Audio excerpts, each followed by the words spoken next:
Bismillahirrahmanirrahim. Assalamualaikum warahmatullahi wabarakatuh.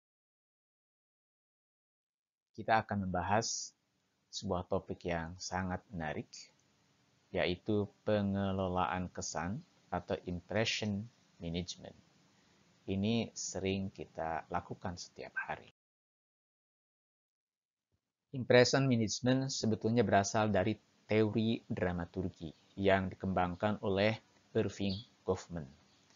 Menurut teori ini, hidup manusia itu bagaikan panggung drama, panggung sandiwara, panggung teater. Oleh karena itu, dalam hidup manusia ada adegan, ada skenario, ada sutradara, dan sebagainya. Sebagai misal, skenario ya merupakan aturan-aturan atau konvensi-konvensi atau kebiasaan-kebiasaan yang disepakati yang membatasi peran-peran tertentu dalam melakukan tindakan-tindakan tertentu. Lalu pasti setiap orang punya peran ya dalam kehidupan ini. Ada yang sebagai mahasiswa, ada yang sebagai dosen, ada yang sebagai guru, ada yang sebagai orang tua, ada yang sebagai murid dan sebagainya dan sebagainya. Nah, masing-masing peran itu punya skenario ya. Skenario, aturan, ya, kebiasaan yang harus dilakukan oleh setiap peran itu. Nah, menurut teori ini pula bahwa setiap orang memerankan pertama sebagai penonton itu sendiri. Dan kedua, kita memerankan sebagai pemain di dalam sebuah permainan drama atau panggung.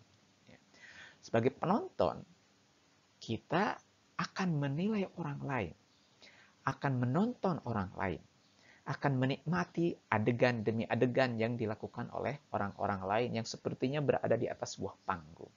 Nah, sebagai pemain, kita berusaha untuk memainkan peran kita di atas panggung yang kita miliki, ya, sesuai dengan apa yang ingin kita tunjukkan, kesan apa tentang diri kita kepada orang lain. Nah, dalam proses pengelolaan kesan ini atau impression management ini, ya, ada dua panggung. Nah, yang pertama panggung depan, di panggung depan di sini, atau front stage. Nah, satu lagi ada panggung belakang atau backstage. Nah, front stage merupakan panggung di mana kita menampakkan diri di hadapan banyak orang. Ya, sesuai dengan peran yang kita sandang saat itu. Sementara panggung belakang adalah panggung di mana kita berada, yang di situ kita tidak memerankan seperti yang diperankan di panggung depan. Sebagai contoh misalnya, Anda sebagai mahasiswa, front stage-nya adalah di kelas, ya, di kampus, pada saat Anda mungkin berhadapan dengan seorang dosen, pada saat Anda ngobrol dengan para mahasiswa yang lain, teman-teman Anda. Nah, backstage-nya adalah mungkin saat Anda sedang ada di kamar kos, saat Anda sedang pacaran dengan pacar Anda di tempat rekreasi, saat Anda berada di rumah orang tua Anda, dan sebagainya, dan sebagainya. Antara panggung depan dengan panggung belakang itu berbeda isi perilaku yang kita tunjukkan.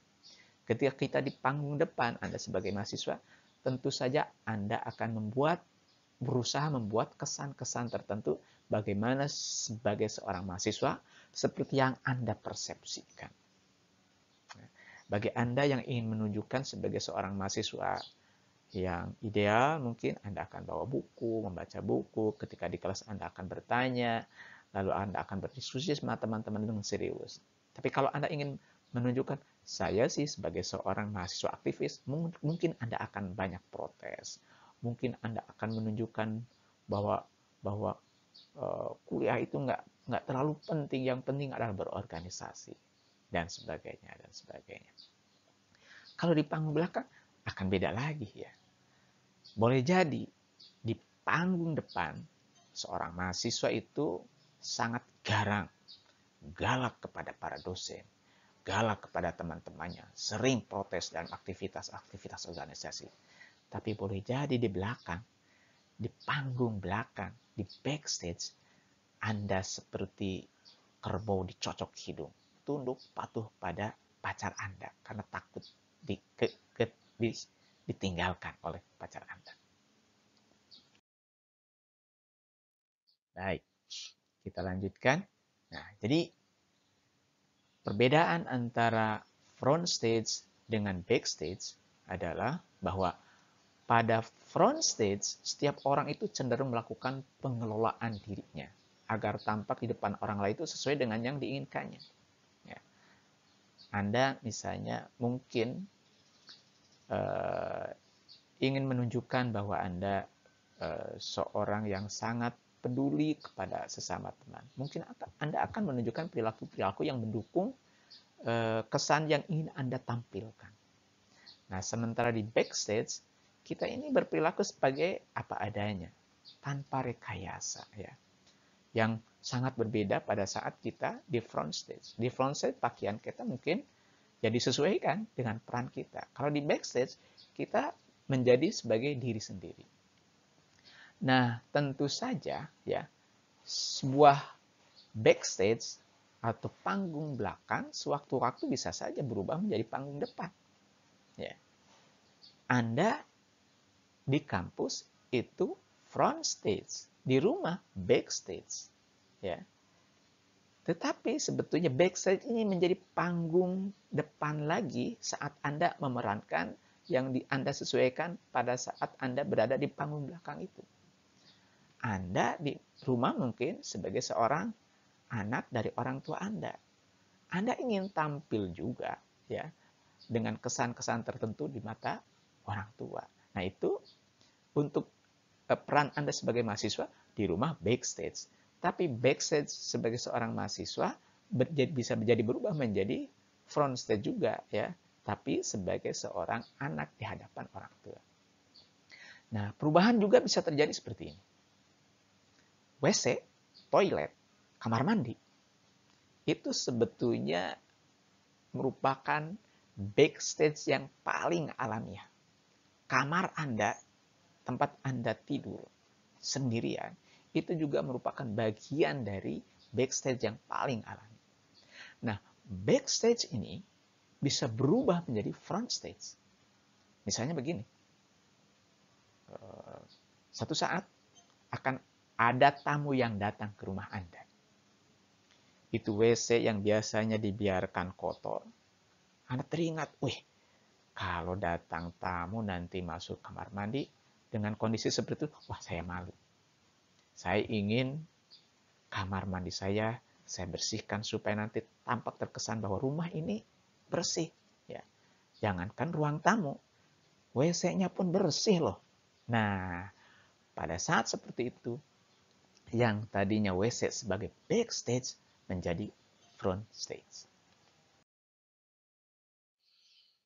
Ada beberapa unsur yang dikelola orang, ya, untuk membangun kesan tertentu, untuk melakukan impression management. Nah, yang pertama adalah panggung atau setting. Yang kedua penampilan atau appearance. Dan yang ketiga adalah gaya perilaku, ya, atau manner. Nah, kita lihat satu persatu, ya. Panggung. Panggung itu adalah apa yang ada di sekitar kita, yang kita tata. Kamar tamu itu merupakan panggung, ya. Makanya kan biasanya orang itu menata di kamar tamu itu sesuai dengan apa kesan yang ingin ditimbulkan kepada orang yang melihat kamar itu. Ada yang memasang kaligrafi, ya. Mungkin orang itu ingin menunjukkan kesan bahwa dia keluarganya adalah keluarga yang sangat religius. Ada yang menunjukkan foto keluarga, ya, ada keluarga, ya, foto wisuda, foto macam-macam lah, sesuai dengan mungkin apa sih kesan yang ingin kita tampilkan kepada orang yang nanti melihat kamar tamu. Ya. Atau mungkin juga kita simpan tanaman-tanaman hias, ya, dan sebagainya. Ini kamar, rumah, tempat belajar, dan sebagainya itu merupakan panggung-panggung kita, ya, setting-setting yang kita tetapkan. Anda yang ingin menunjukkan bahwa Anda sebagai seorang penggemar bola, mungkin Anda akan tempel-tempel itu para pemain sepak bola dunia atau nasional yang dikagumi, ya. Sehingga begitu masuk kamar Anda, ini hobi main bola ya, atau pengagum atau penyuka sebuah tim bola tertentu, ya. Nah, itu panggung. Kemudian penampilan. Nah, penampilan ini apa yang kita kenakan dalam diri kita, apa yang kita pakai dalam diri kita. Mungkin dari segi warna pakaian, merek atau jenis pakaian yang kita pakai, ya, potongan rambut, ya, sepatu yang kita pakai. Nah, dengan begitu apa yang kita pakai ini, ya, ingin kita tampil sesuai dengan kesan yang ingin kita timbulkan kepada orang lain. Ya.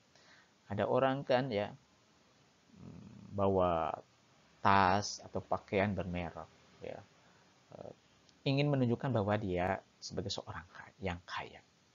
Ya. Potongan rambut, ya. Ada yang ingin menunjukkan misalnya supaya ditakuti orang, wah, bikin wajah yang sangat serem, tato di mana-mana diperlihatkan, misalnya. Lalu rambutnya dibikin model punk misalnya. Nah, itu juga sebagai upaya untuk memberikan kesan tertentu, ya.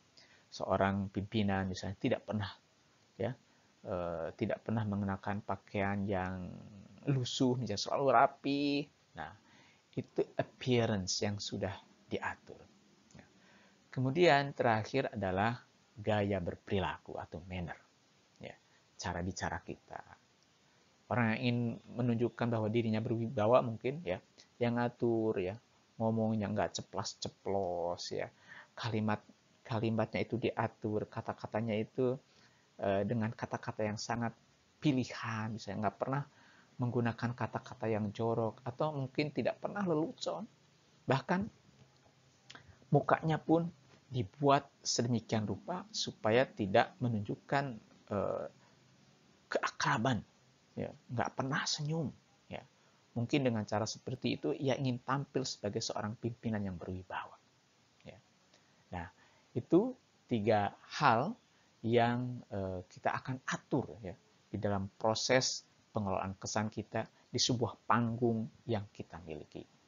Panggung atau setting, penampilan atau appearance, dan gaya berperilaku atau manner. Nah, saudara-saudara, dengan memahami proses pengelolaan kesan ini, maka kita akan lebih mendapat insight bagaimana kita memahami orang lain dalam sebuah panggung, dan bagaimana juga kita memahami diri kita kalau kita berada dalam sebuah panggung di mana orang-orang akan menonton kita. Terima kasih. Assalamualaikum warahmatullahi wabarakatuh.